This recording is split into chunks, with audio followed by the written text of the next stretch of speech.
Respected guardians and student, আসসালামু আলাইকুম। আবারও তোমাদের সামনে ফিরে আসলাম। Welcome to my channel teaching method with Sathi miss. So let's go start today's class. Today we will learn daily cadet lessons, math, something English language, something GK, mental ability and science. So okay, let's go start today's class. Math থেকে আমরা ফ্র্যাকশনের word problem শিখব। So ফ্র্যাকশনের word problem দেখো। রিনা একটি বইয়ের 3/5 অংশ সোমবার এবং 1/4 অংশ মঙ্গলবার পড়েছে, তাহলে মোট কত পড়েছে? তো সিম্পলি কী করতে হবে, আমাকে জাস্ট প্লাস করতে হবে, আর কিছু না। জাস্ট 4 আমাদেরকে ম্যাথটা কী করতে হবে, এখানে মোট যেহেতু বলছে জাস্ট প্লাস করে দেবো 3/5 আর 1/4। সো 5 4 যা 5 আর 4 এর এলসিএম করলে 20।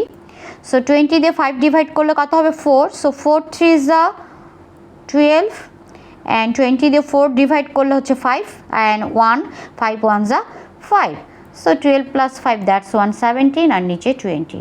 Numerator is small and denominator is big, so no need to divide.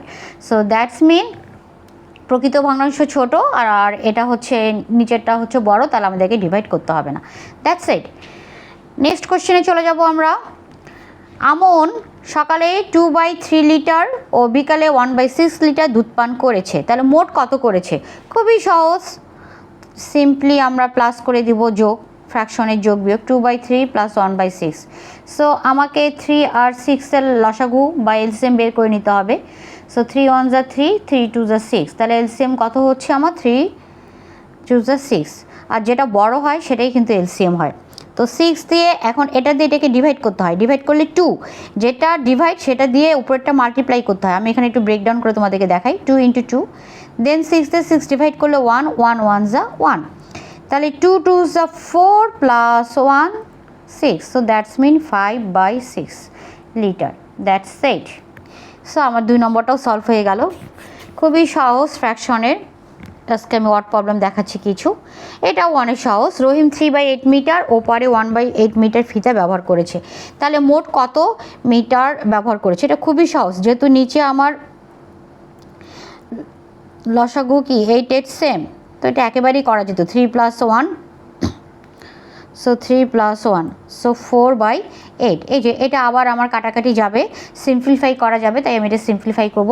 4 1 যা 4, 4 2 যা 8, তাহলে এটা হচ্ছে 1/2 মিটার। That's it. খুব সহজেই আমার আজকের ম্যাথের ক্লাস আমরা ফ্র্যাকশনের যোগ শিখে ফেললাম ওয়ার্ড প্রবলেমে। ওকে, নাও আমি চলে যাব মেন্টাল অ্যাবিলিটি। মেন্টাল অ্যাবিলিটি থেকে একটা কোশ্চেন আজকে আমরা শিখব। একটি সংখ্যা চিন্তা করো, তার দ্বিগুণ, তারপর যোগ করো, ফলাফল কি কত? 20। তাহলে আমি একটি সংখ্যা যোগ করলাম, একটি সংখ্যা চিন্তা করলাম, দ্যাটস মিন সংখ্যাটাকে নিলাম এক্স, তারপর সংখ্যাটাকে আমাকে 2 গুণ করতে বলছে। ওকে ফাইন, 2 গুণ করলাম। তারপর কি করতে বলছে? 6 যোগ করতে বলছে। ওকে 6 যোগ করলাম।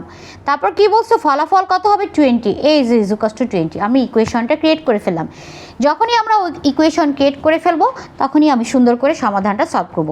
ইকুয়েশন সলভ মেথড আমরা জানি, কেউ না জানলে আমার প্রিভিয়াস ক্লাস, আমার ইউটিউবে প্রিভিয়াস ক্লাস ইকুয়েশনের উপর দেওয়া আছে, সেটাও দেখে নিতে পারো।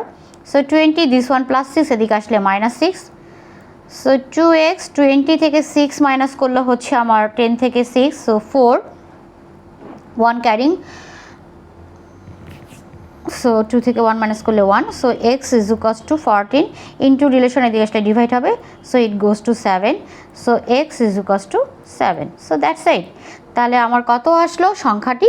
x এর ভ্যালু 7। এই তো খুব সহজেই আমরা মেন্টাল অ্যাবিলিটি থেকেও একটা ম্যাথ সলভ করে ফেললাম। নাও আমি সায়েন্সে চলে যাব। সেলের কোষ কি? কোষ হলো জীবের গঠন ও কাজের একক।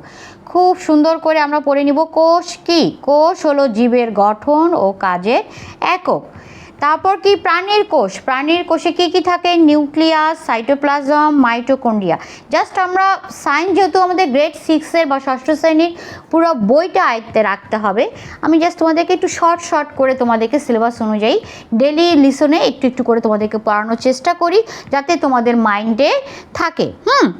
তারপর উদ্ভিদের কোষে কি থাকে? কোষ প্রাচীর আর ক্লোরোপ্লাস্ট। ঠিক আছে, সো ডিফারেন্স বলো, সিমিলারিটি বলো, যদি পার্থক্য বলো বের করতে দেয় তাহলে কিন্তু আমরা এইটুক লিখলেও পারবো। প্রাণীর কোষে নিউক্লিয়াস, সাইটোপ্লাজম, মাইটোকন্ড্রিয়া, উদ্ভিদের কোষে কোষ প্রাচীর, ক্লোরোপ্লাস্ট। That's it. আজকে আমরা সায়েন্সের সেল থেকে এইটুকুই শিখবো। তারপর চলে যাব জেনারেল নলেজে। জেনারেল নলেজে আমরা জানি বাংলাদেশে জাতীয় ফুল শাপলা, পশু হচ্ছে রয়্যাল বেঙ্গল টাইগার। ভারতের কি আমরা জানি? তো একটু জেনে নেই। পদ্ম ফুল, ভারতের জাতীয় ফুল পদ্ম, আর তাদের হচ্ছে সিম্বল হচ্ছে অশোক চক্র, এবং বাংলাদেশেরও হচ্ছে সিম্বল কি? রয়্যাল বেঙ্গল টাইগার, আর ভারতের সিম্বলস হচ্ছে অশোক চক্র। জাপানের এটা খুবই আনকমন, সো মনে রাখবা চেরি ব্লসম। জাপানের ন্যাশনাল ফ্লাওয়ার্স হচ্ছে চেরি ব্লসম, আর ওদের সিম্বল হচ্ছে রাইজিং সান। এই যে আমরা প্রতিদিন মানে ক্যাডেটের ডেলি লিসনে আমরা প্রতিদিনই কিছু না কিছু 5 মার্ক, 6 মার্ক, 10 মার্কের কিছু না কিছু শিখবো। এভাবে যদি আমরা প্রতিদিন ক্যাডেটের একটা প্রিপারেশন নেই তাহলে আমার কাছে মনে হয় এনাফ। তারপর তো পরীক্ষা শেষে আমরা একটা মডেল কোশ্চেন সলভ করব, ভালোভাবে প্রিপারেশন নিব। বাট আমাদের প্রতিদিনের স্কুলের পড়ার পাশাপাশি যদি ক্যাডেটের এভাবে আমরা একটু প্রিপারেশন নেই তো আমার কাছে মনে হয় যে মাইন্ডে এটা পুরো অ্যাবজর্ব হয়ে যায়।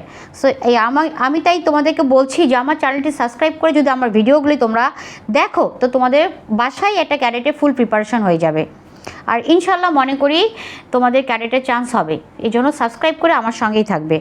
নাও ইংলিশ গ্রামার থেকে আমরা আজকে প্রেজেন্ট সিম্পলের স্ট্রাকচারটা দেখব এবং একটা করে এক্সাম্পল। প্রেজেন্ট সিম্পল কি?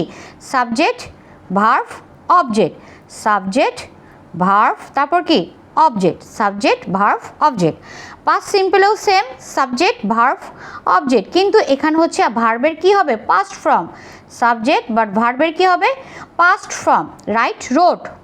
ঠিক আছে, আমি শর্টকাটে তোমাদেরকে শেখাচ্ছি। ফিউচার সিম্পলি কি হবে?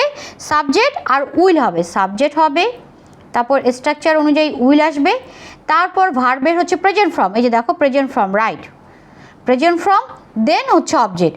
আর প্রেজেন্ট সিম্পলের হচ্ছে সাবজেক্ট যদি থার্ড পারসন সিঙ্গুলার নাম্বার হয় ভার্বের শেষে এস বা ইএস যোগ হবে, আর যদি থার্ড পারসন সিঙ্গুলার নাম্বার না হয়, প্লুরাল নাম্বার হয়, তাহলে কিন্তু রাইটই হবে। যদি ওখানে আমি লিখতাম দে রাইট আ স্টোরি তাহলে কিন্তু এস যোগ হতো না। নাও প্রেজেন্ট কন্টিনিউয়াসের কি হবে? সাবজেক্ট, তারপর ভার্ব অনুযায়ী এম ইস আর বা তারপর ভার্বের সঙ্গে আইএনজি যোগ, তারপর অবজেক্ট। পাস্ট পারফেক্টেরও সেম। পাস্ট পারফেক্টের কি হবে? সাবজেক্ট, তার সঙ্গে শুধু হ্যাড হবে, আর হচ্ছে তোমার ভার্বের পাস্ট পার্টিসিপেল। পাস্ট পার্টিসিপেল কোনটা? Write, rode, written, then object. And future পারফেক্টের কি হবে? হি উইল হ্যাভ, তারপর ভার্বের past participle, then object. That's it. এই যে এইভাবে আমরা যদি প্রতিদিন ক্যাডেট প্রিপারেশনের জন্য কিছু না কিছু শিখি তাহলেই আমার কাছে মনে হয় যে তোমরা গেইন করবা। So okay, thanks for watching. Okay, আল্লাহ হাফেজ। Today's class is over. Next ক্লাসে আবারও দেখা হবে ক্যাডেট প্রিপারেশনের ডেলি কিছু লিসন প্ল্যান নিয়ে বা এনিথিং ম্যাথের কোনো চ্যাপ্টার আমি তোমাদের সঙ্গে ডিসকাস করব। এবং বাসায় যদি বসে একটা অনলাইনে যদি ফুল প্রিপারেশন নিতে চাও তো অবশ্যই আমার ভিডিওগুলো দেখে তোমরা বাসায় এভাবে প্র্যাকটিস করে প্রস্তুতি নাও। আশা করছি ইনশাল্লাহ তোমাদের ক্যাডেটের চান্স হবে। আর তোমাদের প্রবলেমগুলো অবশ্যই আমাকে কমেন্ট বক্সে জানাবে। সো আজকের ক্লাসটি এখানে শেষ করছি। আসসালামু আলাইকুম, আল্লাহ হাফেজ, সবাই ভালো থাকবে।